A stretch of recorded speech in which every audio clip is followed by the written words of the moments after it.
A huge political row has broken out between the Modi government and the opposition over the union budget, the first of the third term of Prime Minister Modi. I'm Barkha Dutt, you're with the Mojo story. There were protests today by the opposition against the Modi government over a budget that it called a Kursi Bachao budget. Basically, the opposition has alleged that the Modi government's budget is focused only on two states, that of Andhra Pradesh and of Bihar. Those, of course, are the two allies, Chandrababu Naidu and Nitish Kumar, on whose support the Modi government is dependent on for political survival. Mallikarjun Kharge, Congress leader, speaking in Parliament, said that the pakoras and jalebis had been reserved, metaphorically, I think he meant, for these two states, while the other states had been left with an empty plate. Even as the political sparring goes on, it isn't just the opposition who is being somewhat critical of the budget. Many of the BJP's own supporters, at least on social media, were fuming. They were fuming in relation to not enough breaks for what they call the salaried middle class, as well as the hike in long-term and short-term capital gains. How do we read the political messaging from this budget? What are the politics and the economics of this budget? Let me introduce a very special panel today as we look at the big message that is emerging from this first union budget. Gurcharan Das, author and columnist, is with us. Welcome, Gurcharan. Ashwini Mahajan, leader of the Swadeshi Jagran Manch, is with us. Rajat Sethi, political analyst, former advisor to the Manipur chief minister, is with us. Namaskar. Salman Soz of the Congress party is with us. And Dr. Sanjaya, who's of course an author, columnist, and former advisor to press advisor to Manmohan Singh, is with us as well. Welcome, everybody. Let me actually get first comments. Salman, the opposition is upset. Why is the opposition upset? Are you upset because Andhra Pradesh and Bihar were specifically named and the other states weren't? Nirmala Sitharaman argued in Parliament that every state can't be read out in the budget speech. The Congress should know. You've been presenting budgets for almost 6 decades. Why are you upset? Barkha, obviously, politics will always be there, and it has a place in our democracy, and the government can pretty much do whatever it wants when it brings forward a budget. But, you really have to think about, this is now the 11th year in some ways of this government. 2 of the terms were under, basically, they were BJP governments. This one is an NDA government, and of course, there are political pressures. But we have to ask ourselves, what about the country? What is the economic framework that we are moving ahead with? You see, a budget is, it's an accounting tool, basically. But at the same time, it also sheds light about the thinking of the ruling party or the ruling establishment when you cumulatively look at what has happened over the last 10 years. And I think what has happened is that we're simply not building the kind of economy that works for most people in this country. We continue to, I think, in my opinion, and my party's opinion, we continue to have an economy that is, there is this hope that if we put all of our eggs in the basket of a few big businesses or big enterprises, big conglomerates, we can basically replicate what maybe the Koreans did or maybe the Japanese did. That's not going to work. Not for India. It's not going to happen. What is the message for the middle class in this budget? What is the message for the poorer classes? Is the message that now the biggest share of revenues comes from income taxes, the next biggest share comes from GST, and corporation taxes are now third? Is that the message? Or is the message that we should not be looking at the future, we should just be looking at, in fact, in an article in the Financial Express today, which I wrote, I said the politics of Bihar and Andhra Pradesh has basically received much more attention than 2 of the defining challenges that this country faces for the future, that is climate change and technological disruption. Please look at the budget. Please look at the budget. What are we doing? What are we doing for the people of this country? They have an opportunity. I mean, if they do well right now, maybe they can recover some lost ground. But I think they're on a very slippery slope now. I think they seem to be losing ground rapidly. Okay, the images that we are seeing, or we just saw, were of opposition leaders galvanizing around Jagan Mohan Reddy. There you can see, and there is a sort of political churn happening. Jagan Mohan Reddy, earlier not willing to criticize the Modi government, now leading protests in the capital. So there are all kinds of political fault lines that are emerging, even as we talk about the budget. If we can come out of these pictures now, please, and go back to Ashwini Mahajan ji, Ashwini ji.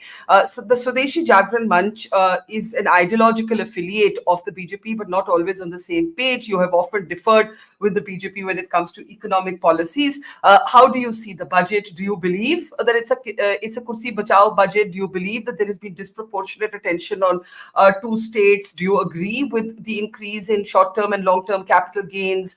The fact that indexation of a property has changed? And Ashwini ji, आप mute पे हैं, अपने side से थोड़ा unmute कर दीजिए. Please go ahead. Yeah.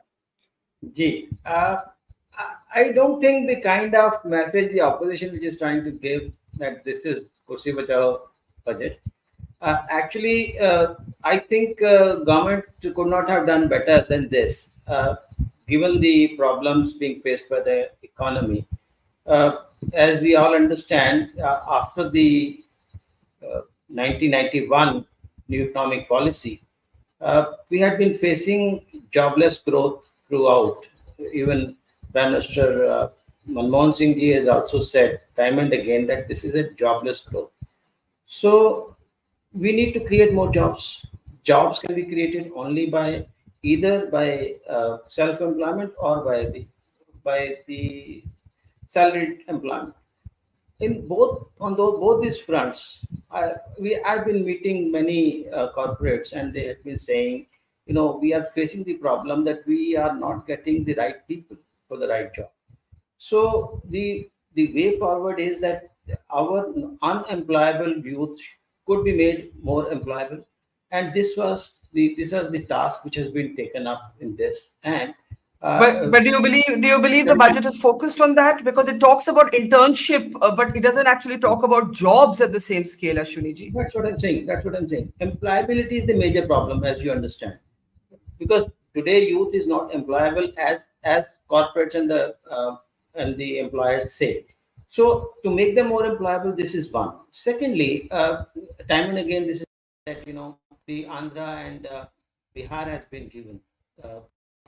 We understand that Bihar is at the bottom, and if something is given to Bihar for the development of Bihar, whether it is roads or it is flyovers or the dam to be built, the wall to be built to save a big part of Bihar from the water being left from the Nepal side. We had been facing this problem since the change in the guards. Yes. So if money has been given to Bihar for this reason, so why we should object to it? Secondly, the Andhra Pradesh, when Reorganization Act has been passed, and it was very clear that the money had to be given. It was hardly 14,000 crores at that point of time. It was delayed, and now if for building of the new capital, if money is given, so that cannot be taken from the from उस चश्मे से नहीं देख सकते जो जी. तो आप कह रहे हैं कि आपको कोई major disagreement नहीं है, no major disagreements in the budget, Ashwini ji, before I move on?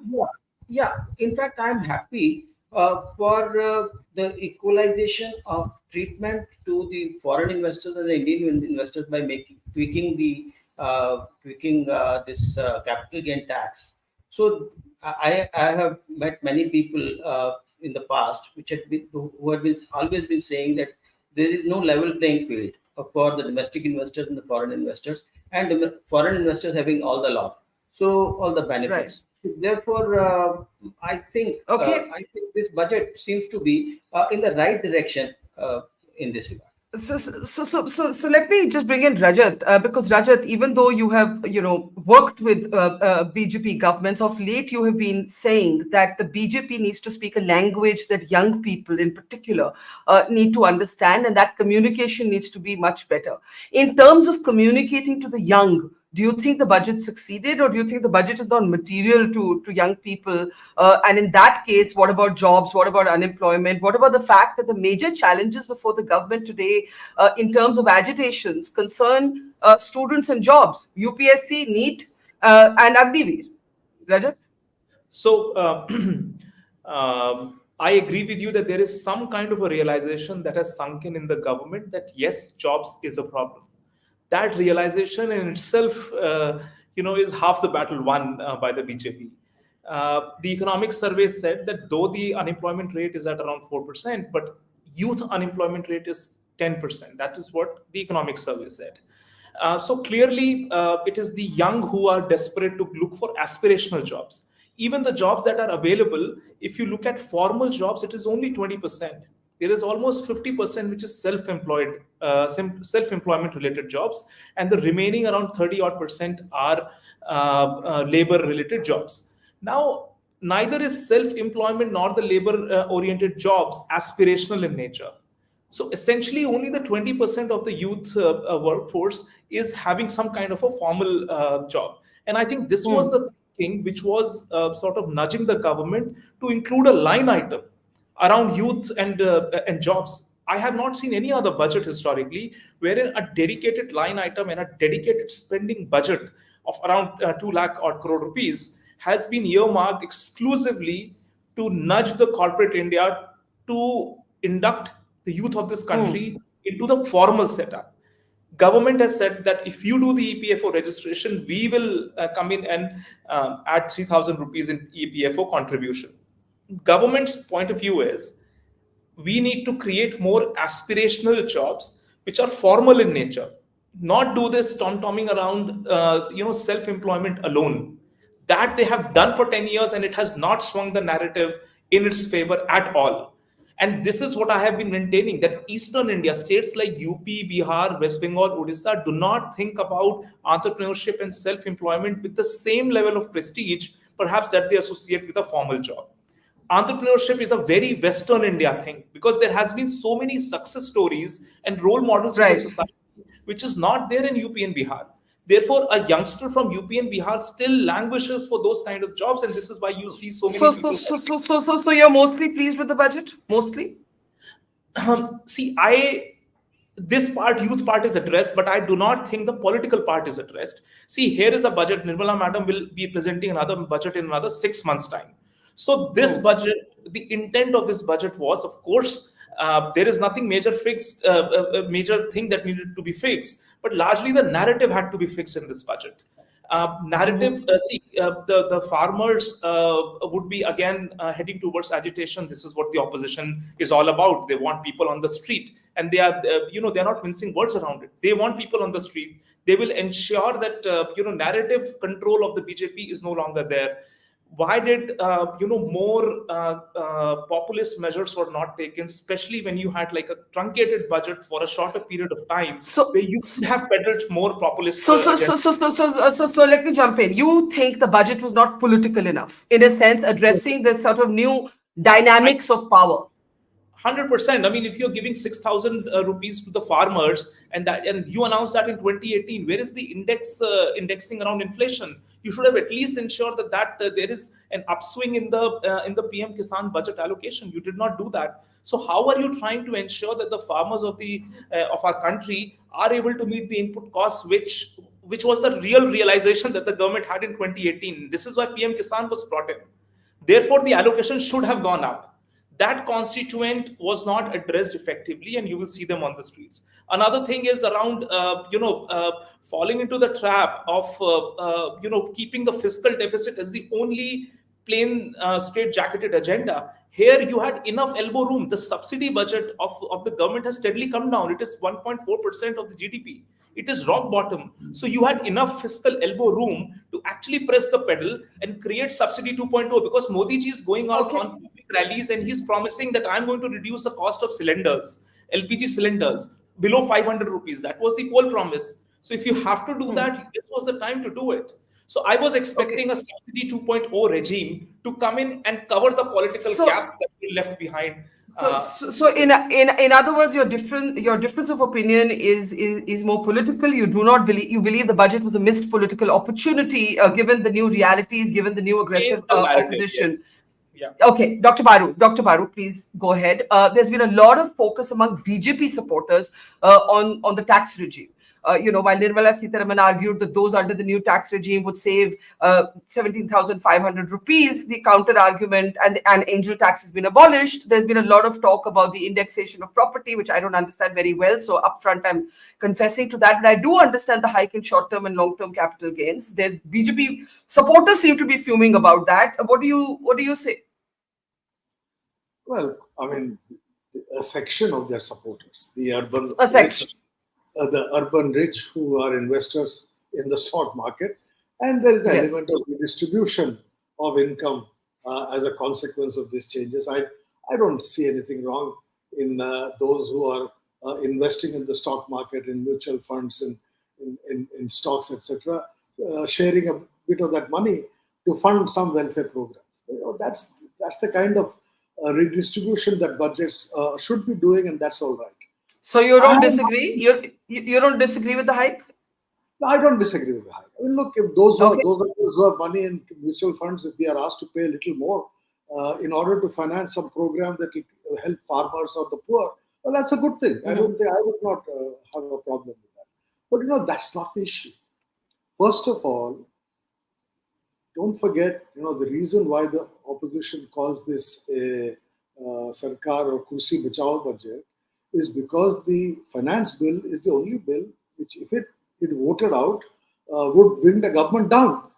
And therefore, the first and primary objective of the fiscal strategy of this budget was to ensure that both Nitish Kumar and Bihar and Chandrababu Naidu in Andhra Pradesh are happy, because if they vote against this budget, the government would fall. Right? So to that extent, the politics of the budget is very clear and visible, that you cannot afford to lose the vote on the budget, because then in our system the government has to fall.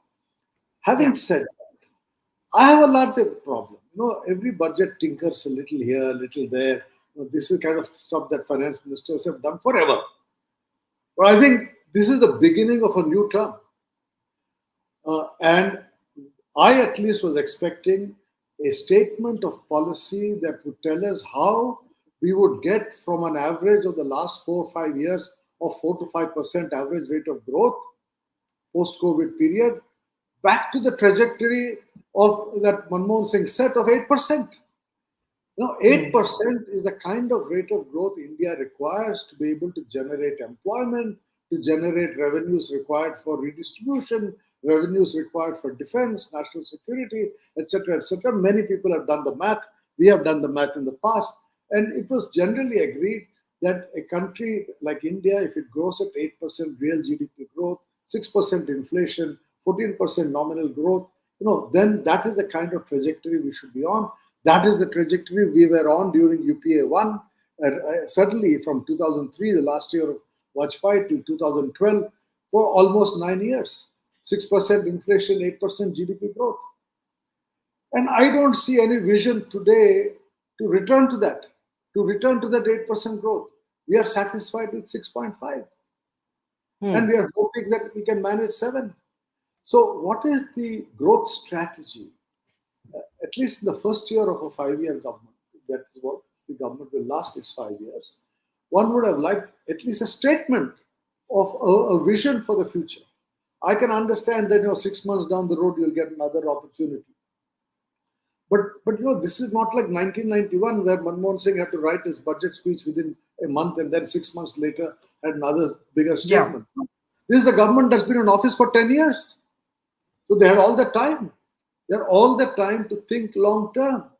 And after COVID for 4 years, all of us have been writing, many people, including my friend Ashwini, Mahajan, everybody has been saying that we need a long-term strategy for Atmanirbharta, Atmanirbhar Bharat. What is that long-term strategy? Creating internships is okay. I see the point that Ashwini made, that our education system does not throw up employable working force. and therefore companies are being incentivized to give some internship, train them. This is like Yeah. the Agni. But all these are patchwork interventions.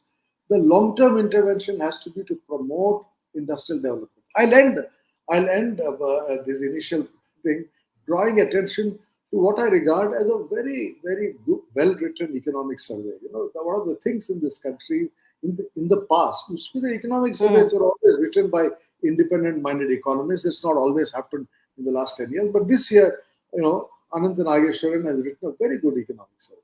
It's worth reading. And there he quotes the Ishopanishad to say that one should learn to give up. The line, power is a prized possession of governments. They can let go of at least some of it and enjoy the lightness it creates in both the governed and the governing. It's a quote from the economic survey. What has the government given up? My friend Gurcharan Das has been going on and on for years talking about liberalization. Give up power. Yeah. Yeah. We are again back to an earlier era, license, permit, control Raj, ED Raj, CBI Raj. Indian industry has been feeling stifled. I can say this as someone who spent an year working in FICCI, that Indian businessmen continue to feel stifled. Okay. And you're asking the question, why has private investment not gone up? And here is the economic give up. So basically, in a way, interestingly, you and Rajat, for maybe different reasons, are making the same argument. The budget didn't feel new. It didn't feel new. It felt like not the first budget of a new government, but it felt like maybe the sixth year of the same government, and that is in a way what you're questioning. Let me actually, Gurcharan, come to you with one of the questions in response to what Ashwini Mahajan said, that they couldn't have done any better. While no government budget, says Binu Philip, can ever satisfy everybody, what does it mean to say they couldn't have done any better? If employability is the main problem, what was actually addressed in the context of that, in the context of need? Gurcharan, where do you weigh in on the budget, the politics, and the economics? Well, let me really bring it back to the economics. And politics, I shall leave to my esteemed panel, a very, very distinguished panel that you've had. Now, I happen to think, actually, that the government has learned a lesson from this election. That is to say that, every state, there was some local issue that determined the outcome of that state's election. But everywhere, there was an undercurrent of anxiety expressed about jobs. And both Rajat and Sanjaya have brought this out well. The reality is that India's problem is not unemployment. Therefore, the employment numbers are not very useful to us. It's a problem of underemployment. And so we've got to actually, first of all, give our statistics better. People really, what Mr. Modi was elected in 2014 for, his whole Vikas narrative, the code word, Vikas was a code word for proper formal jobs. That's what the young people want. And so I do think the reason why I say they've listened is, for the first time, they have, at least in the narrative of the speech, there was a connecting thread of jobs, connecting to growth. You see, this was the mistake in the campaigning. Mr. Modi kept saying, "Oh, we're going to be the third largest economy in the world," etc. People don't care about that. People really care about what it means to me. And here, that growth was linked to jobs. But I also agree. In fact, the best statement that I found was hidden in this speech of the finance minister, which was that we are going to come out with a policy on employment, on growth. In other words, they're going to bring out a proper, what Sanjay was concerned with, that Manmohan Singh used to always give Manmohan Singh's budgets were a statement of policy. That hasn't been followed in afterwards. But I would say, yes, I'm hoping they're going to put together a task force. And that statement meant to me that they're going to really work towards it. Can I ask you something? You say can I just follow up, just a brief follow up on your comment? You said that the government appeared to have learned some lessons from the election. What in particular did you hear in the budget that reflected that? The fact that they were talking about jobs as opposed to talking about identity issues, but identity issues they've never spoken about in the budget. So what did you hear that made you feel that they've heard the lesson of? Yeah, so I think more of it was narrative. The steps they talked about, the apprenticeship program, etc., and the innovative internship, I think these are very good steps, but they're not the solution. And so I'm hoping that there will be a solution. And the reason why I think it's a good budget is because really, frankly, we are now connected to the world economy. Our sovereign rating now is important because we are connected to the global indices. And so as a country, which now, frankly, the jobs that we are talking about are going to be very majorly dependent on foreign investors. In other words, let me just take 1 second and explain to you that since 1991, India has grown well. 6% growth average over 30 plus years is a remarkable achievement for a democracy. We have lifted 450 million people above poverty line, extreme poverty at, that $2.15, the World Bank line, is, almost down. It's vanishing. It's down below 5%. Right. And middle class has grown from 10 to 30%. But why haven't we created enough jobs, which 6% should have given? And the reason is that we have not had an industrial revolution. The economy is fired only on 2 out of 3 cylinders. The manufacturing, the industrial cylinder has been missing. Now we can't, we keep saying, but we are exceptional and we're going to make our own rubbish. There is only one way the world has done it, which is through you have to go from agriculture to industry through services. Okay, let me take your points to the others. Give me 1 minute more. My point here is that we have failed in creating that industrial revolution because we have failed in the export of labor-intensive manufacturers. Now, frankly, today, I can't expect any Indian company who's going to go out. If you take the garment business, you've got to compete against Nike, Banana Republic, all these big Zara, the H&M, all these huge brands. We would need to do what China did, which is bring these brands, let Indian manufacturers have factories where they have lakhs of employees to do the outsourcing, the contract manufacturing work. But it will have to be foreign investors who will have to be... you made a number of different points, but sorry, I will have to cut you short there because I need to go to the others. Salman.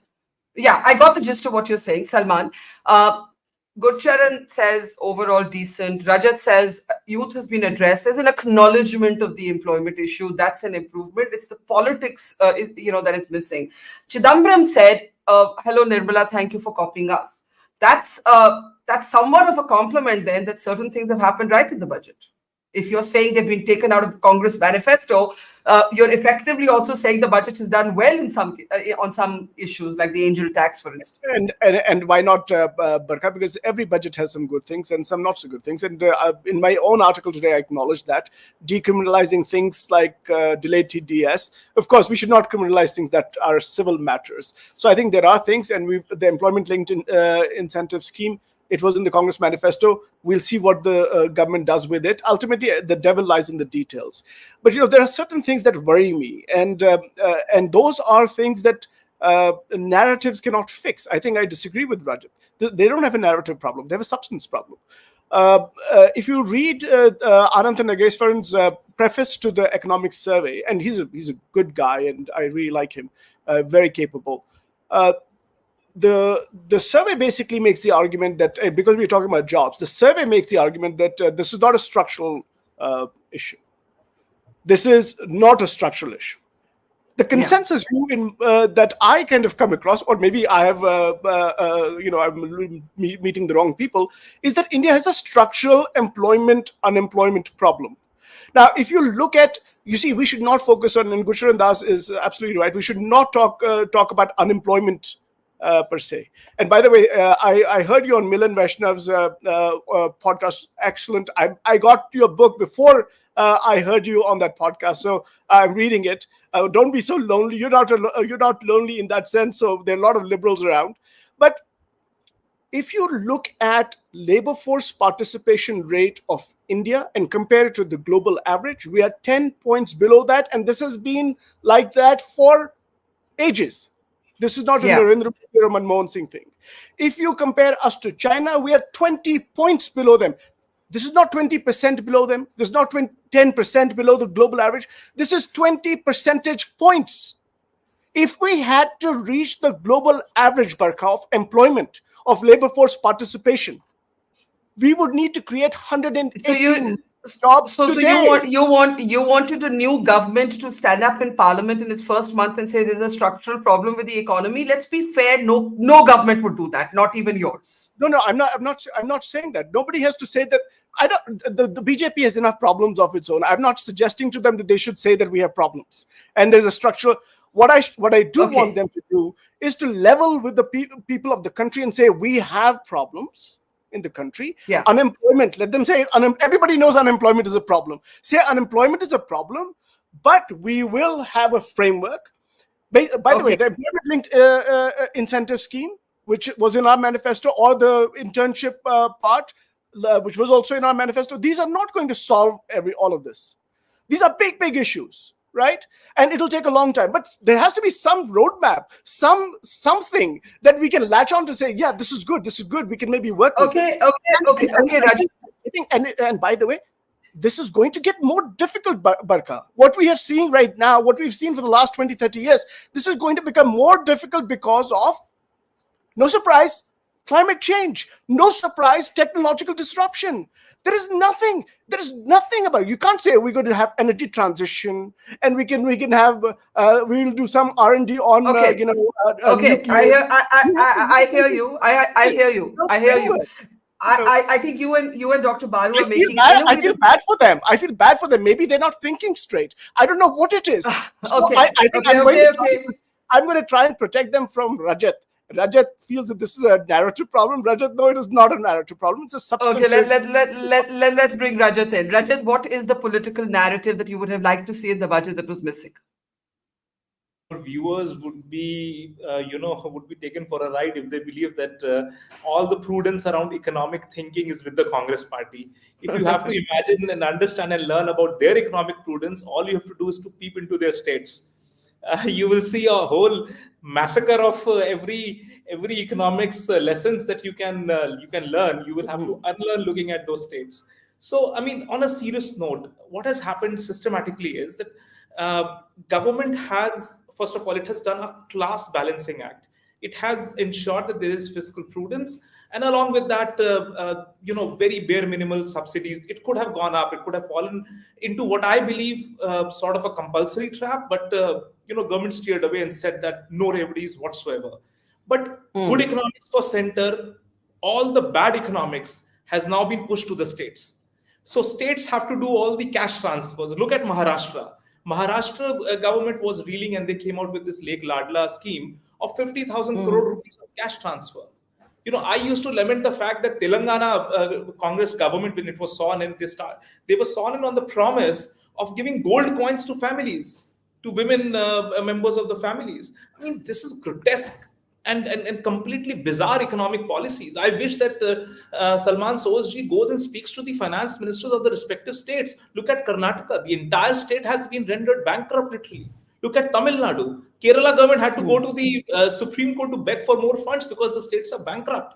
So several of the southern India states, which are the flag bearers of India's economic growth, are all bankrupt, and they don't have the fiscal elbow room to do even the And basic. and yet you are lamenting, you're lamenting that this absence of such politics in the budget. Why then? Isn't that a contradiction? You're Rajat? asking me? No, Yeah, what you're I'm saying lamenting. is that the burden of populist measures has been left on the state. Center is still sitting on sufficient fiscal elbow room to do some level of heavy lifting. Because see, Okay. ultimately, you have to ensure, certain cash transfers have to be done. Look at the consumption numbers. Our consumption growth numbers are only growing at 4% when the GDP is growing at 8%. Look at household savings. Household consumption and household savings are both at low levels, relatively much lower than what it used to be. It means there is no cash in hand. Therefore, the government had to do enough to put more cash in hand so that you start the consumption engine right from the grassroots. It churns the economy and it creates more jobs, forces our private sector to invest in our economy. So all of these things Yeah. are linked in one of the biggest. There are two negative aspects of India's economy. Otherwise, in a supremely good Goldilocks scenario, the two downsides in our economy is one is private investment, the other is private consumption. These two things have to be worked upon, and cash transfers Okay. could be an effective means of doing that. Okay, Dr. Baru, I think the point Rajat is making is that government had enough elbow room to stimulate, for to stimulate in a sense spending and consumption, and therefore force the private sector also to spend some money. There, it missed a political opportunity as well as an economic opportunity. But the larger point he makes that there was no big populism. That you would have thought कि अगर ये सच्ची में कुर्सी बचाने का budget था, there would have been greater populism in the budget, and there wasn't. Do you agree with that? Do you acknowledge that? Do you give the government some credit for that? No, I already said why it is a kursi bajao budget, because you have to please Chandrababu Naidu and Nitish Kumar so that they don't vote against the budget. A budget that does not get parliamentary support, the government falls. So in that sense, the spending that has been allocated for these two states to please these two governments is in that sense kursi bachao, because then they will vote in favor of this government. If TDP and Nitish do not vote for this budget, the government will fall. So in that sense, it's kursi bachao, not in terms of populism, because there are no major elections except Maharashtra Yes. and Haryana coming up. But I think, I go back to the point I'm making, which is that the first budgetary statement of a government in its third term that has come out of 4 post-COVID years of low growth and virtual, what I have in my columns described as an investment strike by Indian capital. Just as we used to have labor strike, working class strike, people, pen down strike, people would not work. Indian business is on strike, which is why for almost a decade we have not had an increase in private investment. Now, private investment doesn't go up because the government says, come on, guys, come and spend more money. It goes up because there is a feeling of optimism that demand will increase, that it will be easier to do business in India rather than invest outside. There are supply and demand side incentives which create an environment for risk taking. And I think the fact is that in the last 3 years, particularly after COVID, Nirmala Sitharaman stepped in by increasing public investment, by increasing capital investment by the state. And if you remember 2019 budget, she had a sentence there which said that the government is investing more, spending more in the hope that this will stimulate private investment. And all of us complimented her for that very Keynesian statement, which said that public expenditure will, in a second round, stimulate private expenditure. That was the macroeconomic strategy of that budget. But that has not happened. So the question you have to ask is, why is private investment not picking up? And that, I think the answer for that is that one, ease of doing business is still an issue. I know any number of Indian companies that are sitting either on cash or investing outside India. Second, the demand is not forthcoming. So they're waiting. Capacity utilization is still below 70%. Yeah. In large number of industries, companies do not invest unless capacity utilization goes above at least 80-85%, and that is not the case in a large number of industries. So with inadequate demand, inadequate capacity utilization, etc., how do we get private investment to come up? Which is why government has now given a subsidy to private companies to provide some employment in the private sector. But real employment will come when investment increases. And the last cycle we saw of a sharp increase in private investment was between 2000 and 2012. That was the decade. Look at the numbers. Okay, I need to start closing. Gurcharan, you have your hand up. I was going, and so does Ashwini ji. So Gurcharan and then Ashwini ji. Yes. Yeah, Gurcharan I think. Look, also Indian industry has let us down, and it's partly its fault, but partly the fault of the state. Now, if we are all agreed that it is labor-intensive exports that the country needs, which is the path that every country, at least in the last 50 years, has followed, then if I were Mr. Modi, I would just call these top 50 guys and say to them, look, you guys have the money, and it is only big guys who are going to do it, and this is what we need. And frankly, you'd need to, I know they're incentivizing labor, but the PLI scheme, they still have not focused that PLI scheme on the labor-intensive sectors. I mean, garments is still excluded. I mean, all these things it's a huge, $28 trillion is the export of manufactured goods. And for our biggest statistic of failure is we are still less than 2% of that. So what I'm trying to say is, look, when I'm not talking about doing a kind of sort of what Taiwan and all, Korea and all did. I'm only saying that at least in every PLI contract should have incentive not on production. It should incentivize exports. It should reward exports, reward labor intensity. It should reward, it should also send a clear signal that we are going to bring the tariff down. There should be a sunset clause that the tariffs will come down to global levels by this and this date. So we are moving towards labor. I mean, even if we get 1% of some of these industries which are labor intensive, and we've got the capability. I mean, we have to make up. We are uncompetitive in labor, in our labor laws, etc. All these and electricity rates, freight rates, all these areas. But that's what subsidies for, to make up. So the companies become outsourcers for the big brand. Our guys are not going to build those big brands overnight, and the time is short. Okay. So that's what I would do. Okay, Ashwini. Indian industry has to step up. Indian industry itself has to step up. So this idea that that the Prime Minister should actually call the captains of industry and say, look, you need to do this, is what Gurcharan is proposing. Ashwini ji, last word. See, I would support Rajat on this issue that, spending money on freebies is no solution. There's no way to enhance incomes. I think the way we do should be that we give some incentive to the people to really come up and equip themselves with skills so that they can earn for themselves.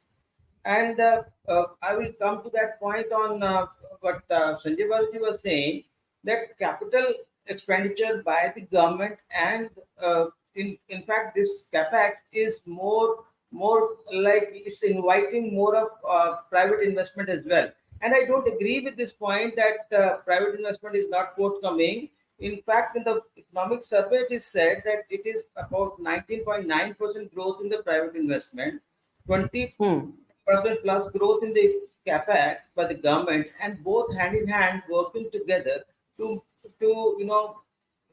create a kind of production. And this PLI scheme is very important, as Gusharanji was saying, that we have to bring in PLI scheme for MSMEs, which are more labor intensive. And in fact, this proposal we had given to the finance minister. And last point, the kind of impact AI is having on employment, we should not forget that.